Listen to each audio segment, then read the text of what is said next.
tātou katoa nau mai haere mai ki tōku reo. Kuraukura taku ingoa. Kia ore hoa mā, ko Raimona taku ingoa, and welcome to TŌKU REO. Our series is based on the Te Whanake Māori language resources by Professor John Moorfield and will provide you with the necessary tools to begin conversing in Te Reo Māori. As well as that, you'll find state-of-the-art podcast technology, an online dictionary, interactive exercises, and discussion forums. All of these tools you can find on our website, and they'll help you on your journey to learning Te Reo Māori. Too much, sis. Raukura forgot to mention the most important part. What? Hey, come on, sis, you know that? Whānau, they're all free. Oh, yeah, free, It's yep. free, that's the one. We're so generous here at TŌKU REO, we just give these resources away for nothing. Need all right. Anyway, what's happening on tonight's show? Well, sis, you know how last week we learned how to ask where my or his house is? Sweet, cool. Today we're going to expand on that, and that includes names. Can't wait. Well, let's get started then, e Huama. It's time for grammar. You know it. Go right. do it. It's really important that we revisit the grammar from last week, just in case you missed our show. But more importantly, it will help introduce tonight's language pattern. So, let's have a look. Kei hea tōna kāinga. Where is her home? Kei o te poti, tōna kāinga. Her home is in Dunedin. Kei hea tōku kāinga. Where is my home?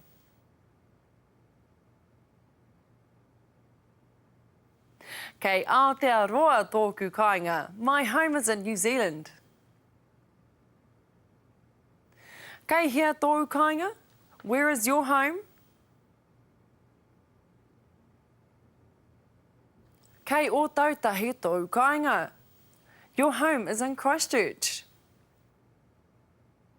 Okay, so now we've got the sentence structure sussed, we're going to include people's names. Say, for instance, I wanted to ask where is Hera's house. I would say, Kai hea te kāinga o Hera. Now, let's break it down. Kai hea te kāinga, where is the home, or Hera, of Hera. So, a literal translation of this sentence is, where is the home of Hera, or more naturally, where's Hera's home? We'll look at some more variations of this. Where is Kelly's home? Kai hea te kāinga o Kelly. Kelly's home is in the South Island. Kai te waipounamu te kāinga o Kelly. Where is Tamati's home? Kai hea te kāinga o Tamati. Tamati's home is in the Bay of Islands. Kai pē whairangi te kāinga o Tamati. Let's hook up with our mates still cruising around in a taxi and see them using this grammar point. Kia ora e hoa. Kei hea tō kāinga? Hey, what are you doing over there? Oh, I thought the barbie was at your place. Kei hea te kāinga o Mahina. Sweet, then I'm on my way. Sorry, e hoa. Can you please take me to Victoria Street? Aye. You got a big night ahead of you. Yeah, it's my mate's birthday. Let's get a bit more challenging and ask where, for instance, your mother's home is. Kai hea te kāinga o tō māma. Don't worry, guys, these are all terms that we've already learnt on the show. Kai hea te kāinga o. Where is the house of? Tō māma, your mother. Let's try some more of these, huh? Where is her grandparents' home? Kai hea te kāinga o ōna tīpuna. Her grandparents' home is in Palmerston North. Kai te papaioea te kāinga o ōna tīpuna. Where is your mum's home? Kai hea te kāinga o tō whaia. My mum's home is in the North Island. Kei te ika a Māui te kāinga o tōku whaia. We'll head back to our mates in the taxi and see where they're off to now using this new grammar. Kia ora. Hey, can you take us to Mount Smart Stadium, please? Aye, going to the Corcon today. Aye, it's going to be mean. Kia ora. Oh, kia ora, bro. Yeah, we're just on our way now. Hey? You need a ride? Oh, you guys better help me pay for this taxi then. Okay. Kei hea te kanga o oi mātua. Okay, sweet.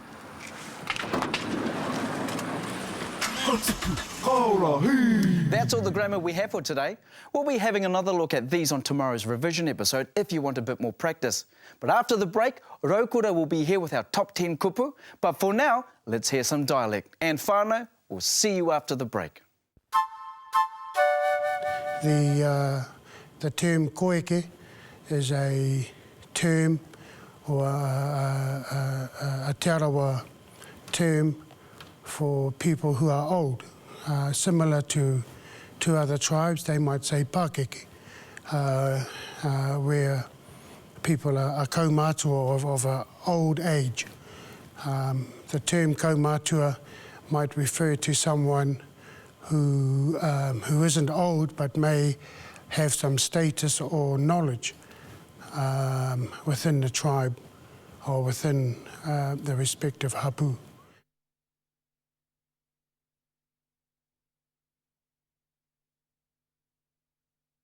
Katipu kaora hi. Katipu kaora hi.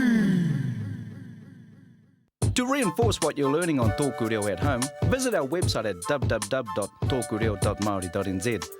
On the homepage, you'll find a link to episodes. Find the episode you'd like to swat up on and click it.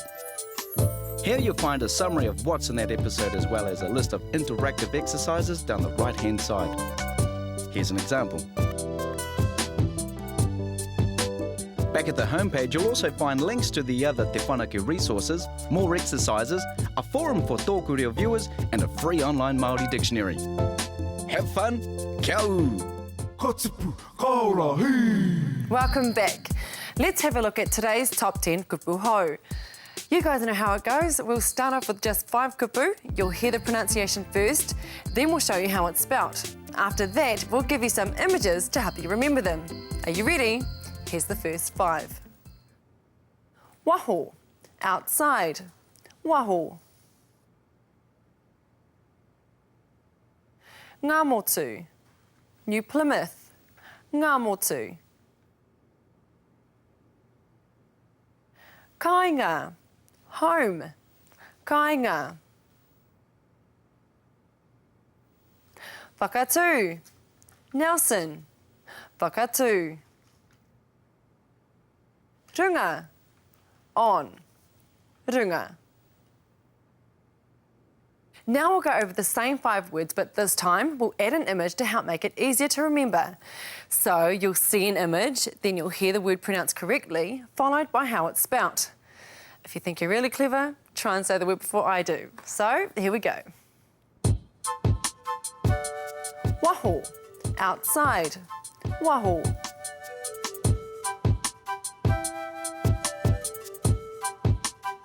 Ngā motu, New Plymouth.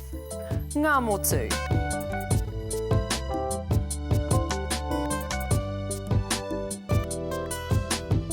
Kāinga, home. Kāinga.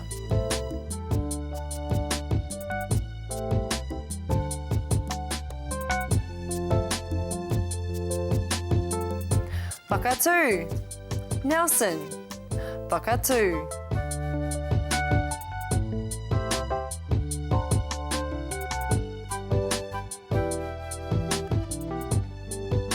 Runga, on. Runga. Katipu kaora hi. Good one. We've got another 5 kupu for you now. So, just like before, you'll hear the correct pronunciation and then you'll see how it's spelt. Puka puka, book. Puka puka. Turu, chair or stool. Turu. Here taunga, Hastings. Here taunga.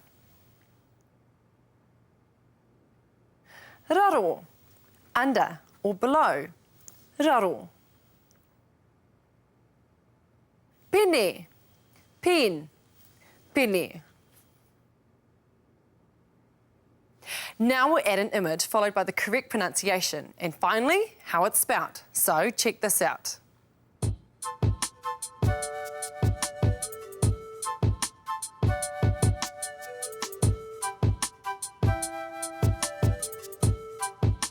Tūru, chair or stool. Tūru.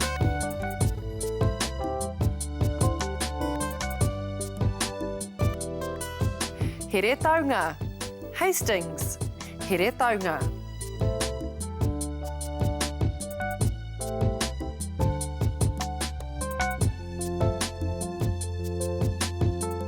Raro, under or below.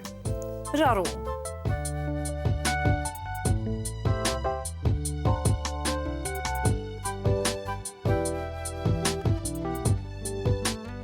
Pene, pen, pene. Ka tipu, ka ora, hei! Well, that's 10 more kupu to add to our vocab e Huama. But before we finish off today's kupu ho segment, we'll take one more look at our top 10.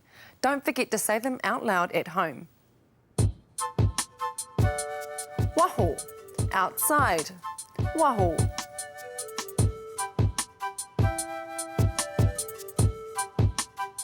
Ngā motu, New Plymouth. Ngā motu.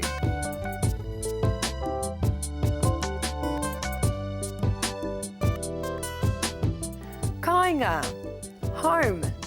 Kāinga.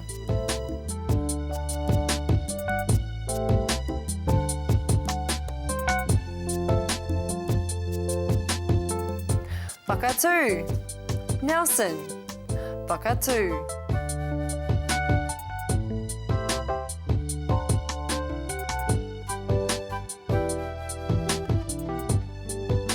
Runga, on. Runga.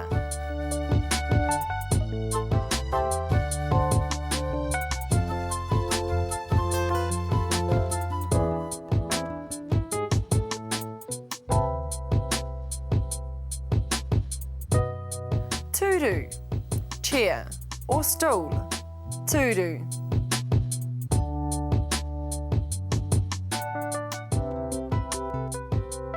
Here taunga, Hastings. Here taunga.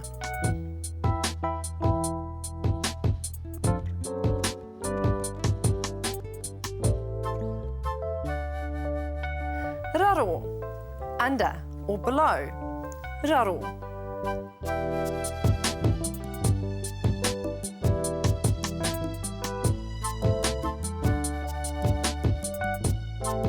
Pene, pen, pene.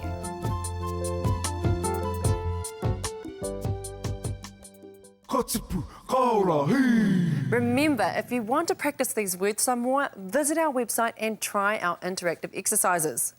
Right, now it's time to cross over to Te Taurewhiri i Te Reo Māori, the Māori Language Commission, and hear what new word they have for us today. And after the break, we'll also be testing you on everything you've learned today in our exercise segment. Right, now we'll also show you how to get a hold of your podcast lessons, so see you soon. Māori are natural-born navigators and voyagers. We have an extensive knowledge of the ocean and utilise the range of ocean-going vessels to fulfil our varied needs. Waka is the word used to broadly cover all seabound vessels. However, there are names for all manner of boat. With this in mind, our kupu hou, or new word for today, is pererua, which is our word for yacht. Pererua means a canoe with two sails. Pererua, yacht.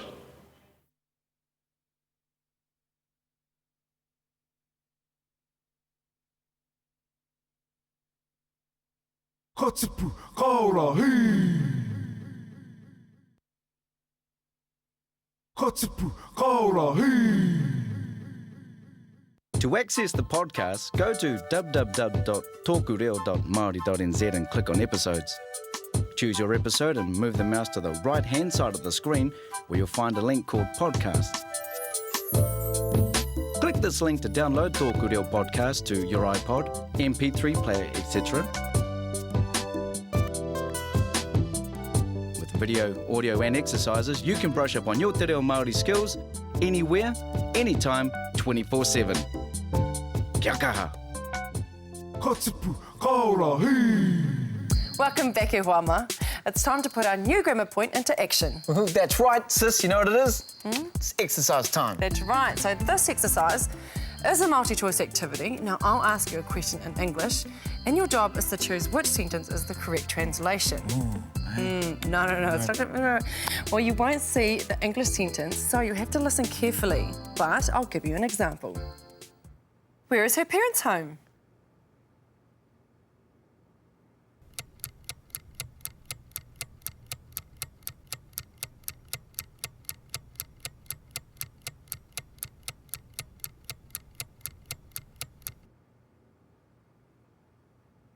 Kai hea te kāinga o ōna mātua. All right, now it's your turn. There are 5 questions for you to give a go by yourself. So, sis? Good luck. My grandchild's home is in Stewart Island.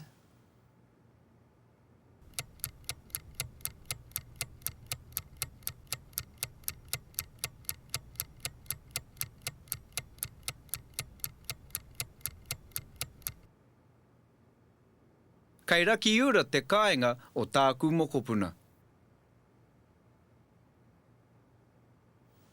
Where is her friend's home?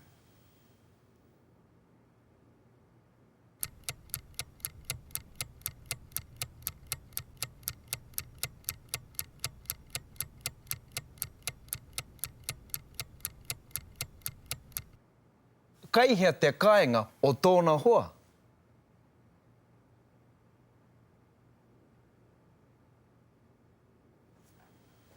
My niece's home is in Dunedin.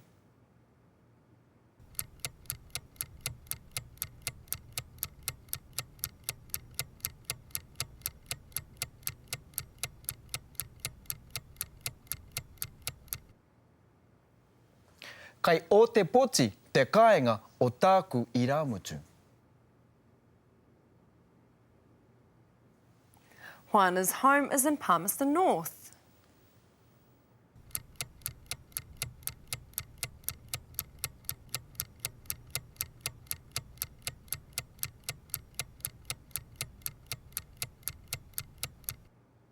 Kai te papa i oea te kāinga o Hoana.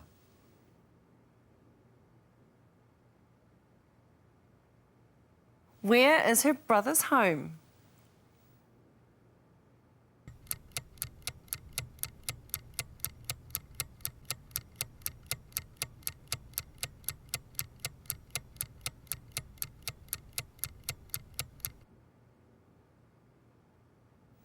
Kai hea te kāinga o tōna tungāngi. The next exercise is multi-choice and is designed to help with the pronunciation of Māori place names that you've learnt so far. A Māori place name will appear followed by 3 different ways it can be pronounced. What you must do is choose the correct pronunciation of the Māori place name. Right, now you have 5 seconds, and here's an example. Ke mureti. Ke mureti. Ke mureti.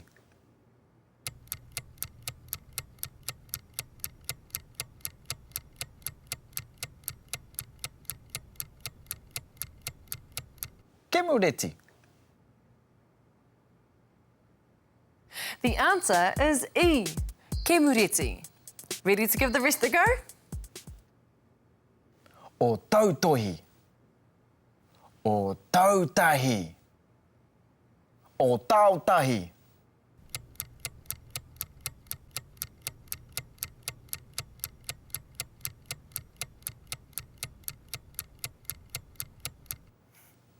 The answer is E, o tautahi. Te papa i oea. Te papa i ea. Te paipai oea.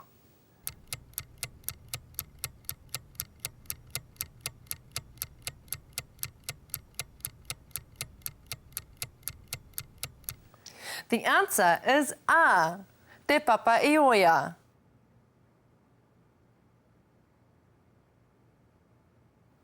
O te poti. O te poti. O te puti.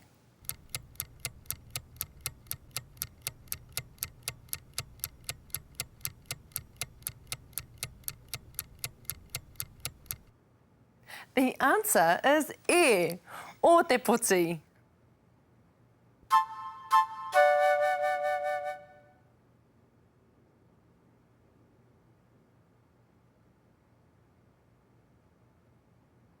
Kai hea kāinga.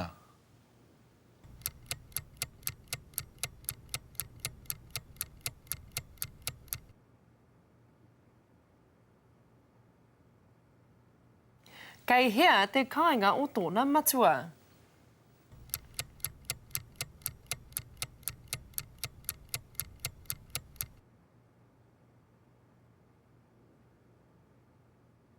Kai hea te kāinga tāna mokopuna.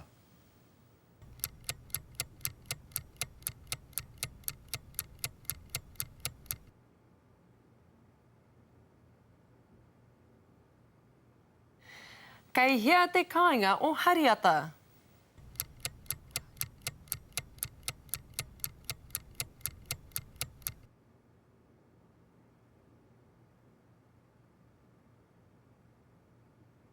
Kai hea te kāinga o tō hoa.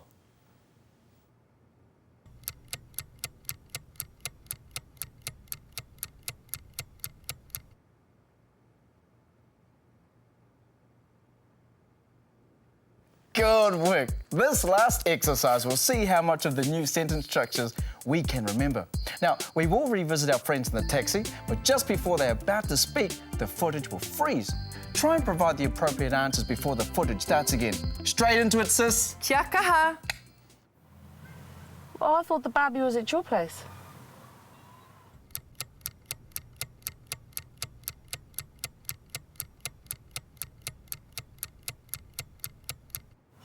Kei he te kāinga o mahina. Sweet, then I'm on my way. Okay.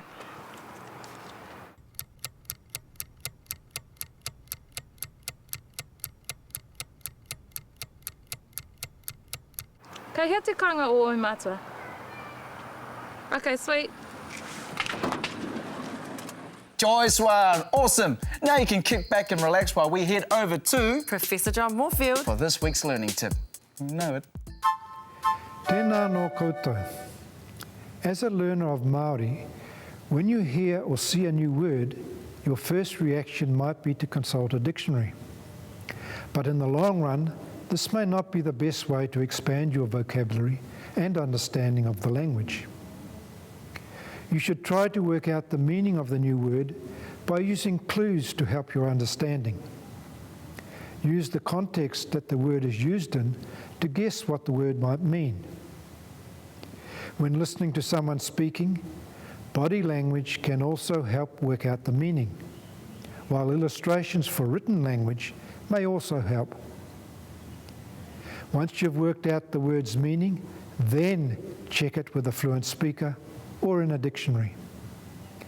Even if your guess was incorrect, you are more likely to remember its meaning once you know, especially if you follow the revision procedures I suggested in earlier episodes. Kotipu, kaora, hei! That's all we have for you guys today. Make sure you visit our website at www.tokureo.maori.nz for all of those learning tools that we talked about at the beginning of the show. Everyone's learning styles are different, so the advantage of having all these resources is that you're able to learn at your own pace. Yep, that's choice, all right. Okay, so coming up on tomorrow's show, we'll be revisiting the grammar point and the kupu hou from tonight's show. Our native speakers will be joining us again to help us out with that, and they'll also be speaking in 100% Te Reo Māori like they always do. That's right. Now, have an awesome night, whānau. Make sure you're here at the same time tomorrow night. But until then, Kia mau! kia u! Ki tōku reo! Koto